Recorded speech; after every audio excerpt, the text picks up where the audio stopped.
EVA is a material that is nowadays used in very many orthopedic applications, also in footwear building, in shoemaking, in shoe production, but it also really shines in orthopedics, both in braces, in prosthetics, as well as in foot orthotics. EVA is a material that is also expanded, comparable to polyurethane, plastisol, and other foams, but in this case we are dealing with a closed cell foam. What does that mean? An open cell foam like polyurethane, you could see that as a sponge, so it will absorb water, it will compact, whereas EVA also has little bubbles inside, but those little bubbles are closed, they are not interlinked, they are not connected, and therefore EVA does not absorb water and cannot be that easily compacted as polyurethane. The return behavior is a little different. Although there are so many different EVA types on the market nowadays, there are some that kind of behave like polyurethane, but still it's always a closed cell foam. That's just how EVA is made up. EVA is a material that expands out of a mold. It doesn't expand into a mold like polyurethane does, but it is made in a mold and then it jumps out. It really looks as if it's jumping out of this very compressed state into its final expanded state. This can be done with sheets. This is how EVA sheets are made, which are then split, which then you cut off the skin, the outer parts of this EVA bun in a way, and that's how you get the sheets. Also EVA parts like capsules, like entire boots. Rubber boots can be made this way. In that case, you have a small version of this as a mold, and then it expands out of the mold as it is released.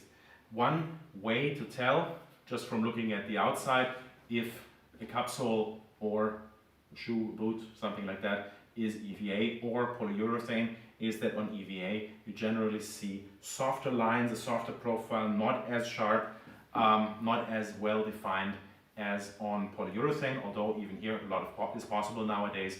But if you expand into a mold, of course it's much easier to get a sharp line, a sharp writing or anything on your logo, which is not as easy if you actually blow it up by a factor of 2 or 3. On such items you usually still have the skin on the outside that you don't have on the EVA sheets, simply because there it is cut off.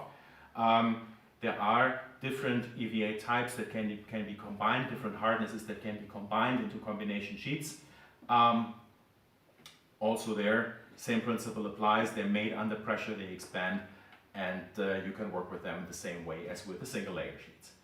As far as working with EVA or bonding EVA is concerned, let's look at finished capsules in this case, or skinned items, and the sheets separately. Like I said, the sheets already usually come pre-split and with the skin removed, but even though that is the case, you still should always sand them, grind them before you use them. At least hold them with a sanding belt lightly, just to remove the probably existing slightly oxidized layer on top.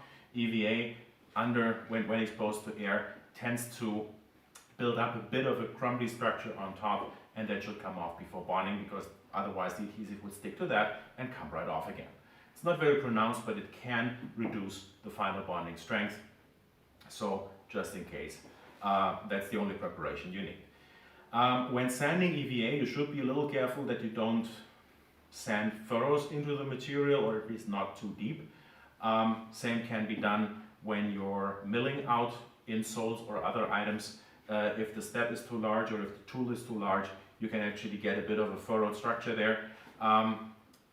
Adhesives can deal with that, certainly, but in that case you would definitely need a second coat, because the first coat would just fill the furrows, and in order to also cover the hills between the furrows, you would need that second coat. General common sense principle here, bonding 101. Contact adhesive needs enough adhesive on both sides in order to work. That's just how this works. Other than that, As far as the adhesives you can use are concerned, any Renia adhesive will bond EVA, with the exception of our polyurethane-based products, Syntic Total and Renault Asti. These are not suitable for most EVA types. With some of them they will work, with some of them they don't. So to be on the safe side, it is best to use another product. The easiest way to go about this in shoe modification, because in this case many shoe plastics like TPU, like TR, like PVC exist, that usually would be bonded with a plastics adhesive like Syntic Total. With Renia, very easy, use the Col de Cologne or the Multi-Col. They also work with our Reagol halogenation primer. They also work on PVC, they also work on TPU, and they work on EVA. So it's much easier to make these combinations to make a good build-up. If you're working on compact polyethylene, compact polypropylene, again you have a tailored solution. You have the Renia Ortec, works extremely well on all expanded materials, and it also works on those compact thermoplastic materials.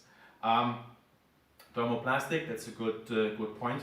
EVA is also thermoplastic, so it's a material that can be formed when it's heated.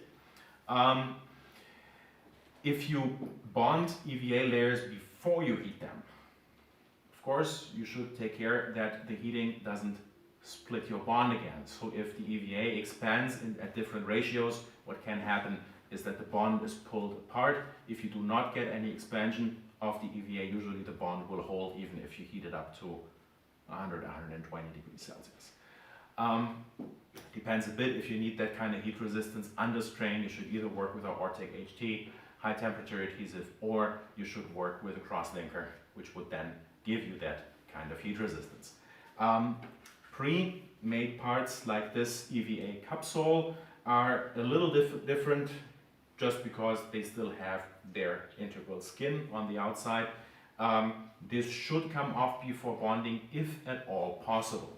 In this case, the halogenation primer doesn't help you, but you can either grind this off, you can use solvent to soften it up a little bit, but generally if you attach a sole like that, you should make sure that you're working on the non-skin material.